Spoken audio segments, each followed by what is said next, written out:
श्रीमान वेंकटनाथार्य कवितार्के केसरी वेदांताचार्यवर्यो मे सन्निधत्तां सदाहृति रामानुजदयापात्रं ज्ञानवैराग्यभूषणं श्रीमद्वेंकटनाथार्यं वन्दे वेदान्तदेशिकं लक्ष्मीनाथसमारम्भां नाथयामुनमध्यमाम् अस्मदाचार्यपर्यन्तां वन्दे गुरुपरम्परां यो नित्यमच्युतपदाम्बुजयुग्मरुक्म व्यामोगतस्ततितराणि तृणाय मेने अस्मद्गुरोर्भगवतोस्य दयैकसिन्धोः रामानुजस्य चरणौ शरणं प्रपद्ये श्रीवत्सचिन्नमिश्रेभ्यो नमभुक्तिमधीमहे यदुक्तयस्त्रयीकण्ठे यान्ति मङ्गलसूत्रतां श्रीपराशरभट्टार्यः श्रीरङ्गेशपुरोहितः श्रीवत्साङ्कसुतः श्रीमान् श्रेयसे मे अस्तु भूयसे.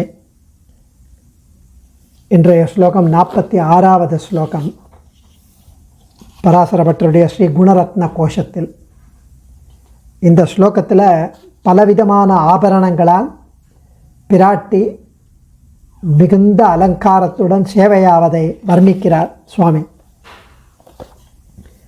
கனகரசனா முக்தா தாடங்கஹாரலலாட்டிகா மணிசர துலா கோட்டி प्रायै जनार्दन जीविके प्रकृति मधुरं गात्रं जागर्ति मुग्ध विभूषणैः वलयशकलैर्दुग्धं पुष्पैश्च कल्पलतायता कनकरशना मुक्ता ताटङ्गहारललाटिका मणिसरतुला कोटिप्रायै जनार्दन जीविके प्रकृति मधुरं गात्रं जागर्ति मुग्ध विभूषणैः वलयशकलैर्दुग्धं पुष्पैश्च कल्पलतायता. ஸ்ரீ ரங்கநாயகியின் திவ்ய ஆபரணங்களோடு கூடிய திருமேனி அழகை வர்ணிக்கிறார் சுவாமி.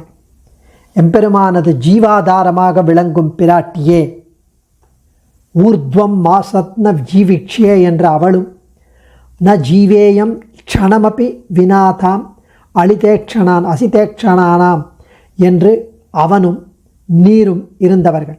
ஒரு க்ஷணங்கூட அவள் இல்லாமல் நான் உயிரோடு இருக்க மாட்டேன் என்று இவரும் அவளும் இருந்தார்கள். இயற்கையாகவே அழகுமிக்க தேவரீருடைய திருமேனி தங்கமயமான மேகலையோடு முத்துக்களான தோடுகளோடு முத்து மாலை என்ன, நெற்றி சுட்டி என்ன, ரத்தன மாலைகள் என்ன, ரத்தன நூபுரம் இவை முதலான ஆபரணங்களை அணிந்திருப்பதால் தேவரீருடைய திருமேனி இன்னும் அழகுமிக்கதாய் ஜொலிக்கிறது. எது போல அப்படின்னா, இயற்கையாகவே இனிமையான பாலில் கற்கண்டு பொடி சேர்த்தா எப்படி இருக்குமோ அதுபோல, கற்பக கொடியில் மலர்கள் பூத்தா எப்படி இருக்குமோ அதுபோல என்று ஒரு சாதாரண உவமை சொன்னாலும் நமக்கு தெரிந்த போக்கிய வஸ்து, இனிமையான வஸ்துவை ரசித்து கம்பேர் பண்ணுறார் சுவாமி. கனக ரசனா முக்தா தாடங்கஹாரலலாட்டிகா மணிசரதுலா கோட்டி பிராயை ஜனார்தன ஜீவிகே. ஜனார்தன ஜீவிகே, மக்களை பாதுகாக்கும் எம்பெருமான் ஜனார்தனன். அந்த எம்பெருமானுக்கும் ஜீவிகே, பிழைப்பிக்கும் மூலிகை போன்றவனா பெரிய பிராட்டி. அந்த எம்பெருமான் பிழைப்பதற்கு ஜீவாதாரமாக இருப்பவன் பிராட்டி. கனக ரசனா, தங்கத்தாலான ஒட்டியானம். முக்தா தாடங்க, முக்தாலான தோடுகள். ஹார, முத்து மாலை. லலாட்டிகா, நெற்றி சுட்டி. மணிசர, மணிகளாலான சரம் மாலை. துலா கோட்டி, கால் சிலம்பு. இவைகளை பிராயை, முக்கியமாக உடைய.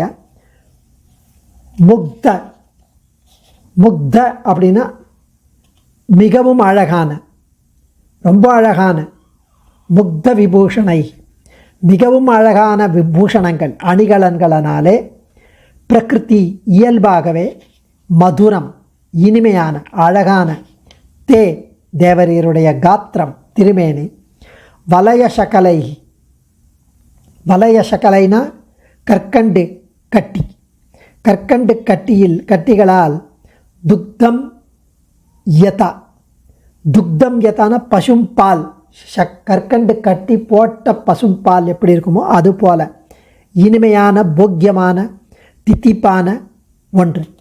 புஷ்பைகி பூங்கொத்துக்களால் கல்பலதா யதா ஜாகர்த்தி, கல்பலதா யதா கற்பக கொடி போன்றது, பூங்கொத்துக்களால் கற்பக கொடி போன்றது ஜாகர்த்தி விளங்குகிறது. இந்த ஸ்லோகத்தில் பலவிதமான ஆபரணங்களால் பிராட்டி அலங்காரத்துடன் மின்னுவதை மின்னிக்கொண்டு சேவையாவதை வர்ணிக்கிறார் சுவாமி. இயல்பாகவே மிகவும் பேரழகு பிராட்டிக்கு.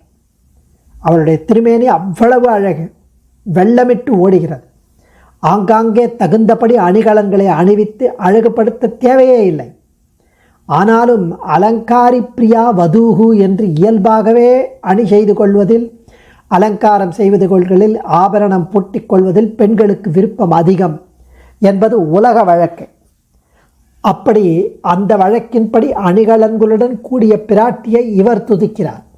இது எப்படி இருக்குது அப்படின்னா, இயல்பாகவே சுவையான பசும்பால் கண்ட சர்க்கரையை கற்கண்டை சேர்த்தால் சுவை கூடுவது போலவும், கல்பக விருட்சத்துக்கு பூக்களால் சோபை அதிகமாவது போலவும் தோன்றுகிறது என்கிறார் பட்டர்.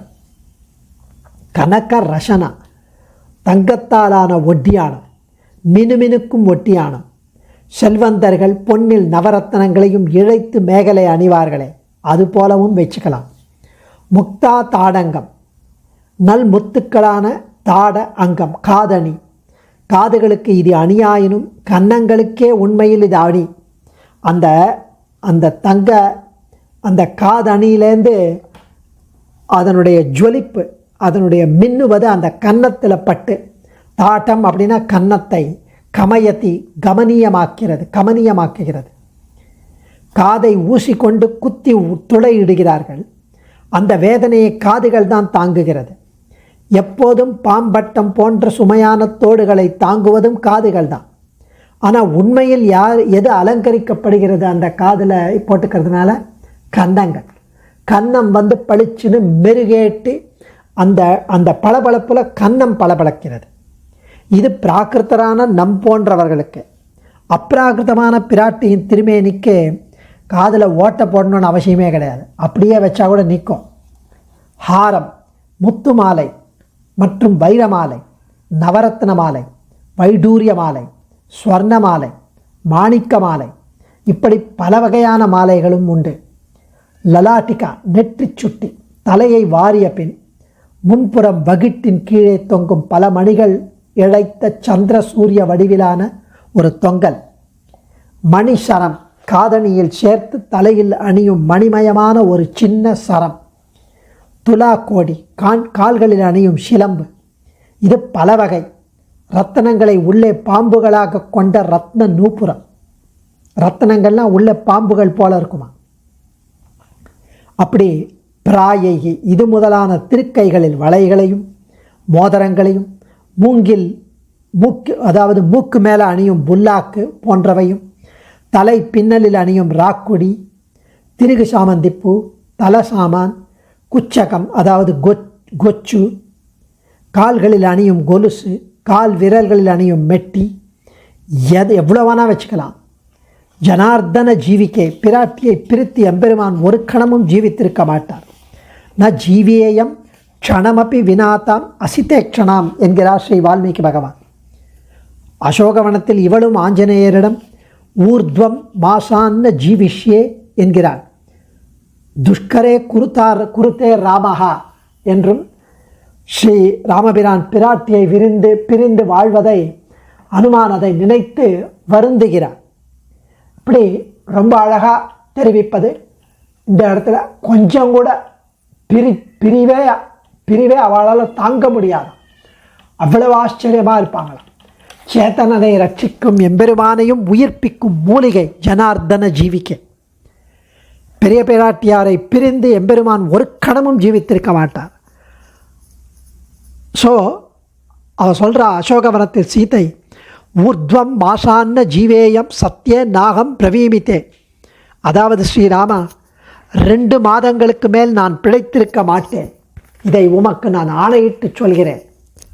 ஹனுமான் சொல்றார், துஷ்கரதம் குருதே ராமா என்று ஸ்ரீராமபிரான் பிராட்டியை பிரிந்து வாழ்வதை எண்ணி வருந்தினார். இவை யாவற்றையும் கொண்டு ஜனார்தனின் உயிர் தரிக்க பிராட்டியே காரணம் என்று அருள்கிறார் இங்கு சுவாமி. ஜீவந்தி ஜீவனி ஜீவா என்பது அமரகோஷம். உயிர் வாழ தேவையான மிருத சஞ்சீவனி என்ற பெயர்கள் மூலிகைக்கு இருப்பது போல ஜீவா என்பதின் மேல் அந்த கப் என்ற பிரத்யயம் ஜீவிகா என்று ஆயிற்று. ஸோ பிரகிருதி மதுரம் காத்திரம். அணிகளை அணிந்தால்தான் அழகு என்பதே கிடையாது. இவளுடைய பிரகிருதி, இவளுடைய சரீரம் இயல்பாகவே மதுரம், இனிமை. இவளுடைய திருமேனி, பிராட்டியின் திருமேனி சம்பந்தத்தால் ஆபரணங்களுக்கு ஒரு அழகை இப்போ. முக்த விபூஷணைகி, இந்த இடத்துல முக்த என்ற பொருளையும், முக்த அப்படின்னா மிகவும் அழகான என்ற ஒரு பொருளை குறிக்கும், இல்லை அறியாத நிலையையும் குறிக்கும். அதாவது எங்கு எப்போது எந்த ஆபரணத்தை எப்படி அணிவது என்பது கூட தெரியாத ஒரு நிலை முக்த என்றதாகவும் கொள்ளலாம். அப்படி உண்டோ அப்படின்னா உண்டு. பரபரப்பில், எதிர்பாராத மகிழ்ச்சியில் அப்படி வரும்போது சில உத்தம ஸ்திரீகளுக்கு அப்படி ஏற்படும்.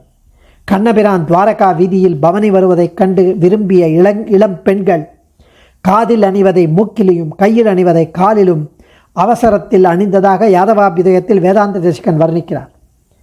இது மாகன் முதலான மகாகவிகளும் கையாண்ட வழி. அப்படியும் இந்த முக்த விபூஷணையை அர்த்தம் கொள்ளலாம். வலய சகலை, கற்கண்டு துகள்கள், சந்தனம், அகில் முதலான வாசனை, இதெல்லாம் மரங்களுக்கு. ஸோ வலய சகலைனா கற்கண்டு துகள்கள். ஸோ கவிகள் பூக்களை வர்ணிப்பது கிடையாது. நச்ச குசும பலே கந்த சாரத்ருவானாம் என்பது கவி சமயம். கற்பக விருட்சத்துக்கு அது உண்டு. ஸோ கற்பக விருட்சத்தில் பூக்கள் பூத்தாற் போல, கற்கண்டை பசும்பாலில் கலந்தாற் போல இந்த ஆபரணங்கள் பிராட்டியுடன் சேர்ந்து அழகு பெறுகிறது என்கிறார் சுவாமி. அடியேன் தன்யோஸ்மி. கவிதார்க்கிக சிம்ஹாய கல்யாண குணசாலினே ஸ்ரீமதே வெங்கடேஷாய வேதாந்த குரவே நமக.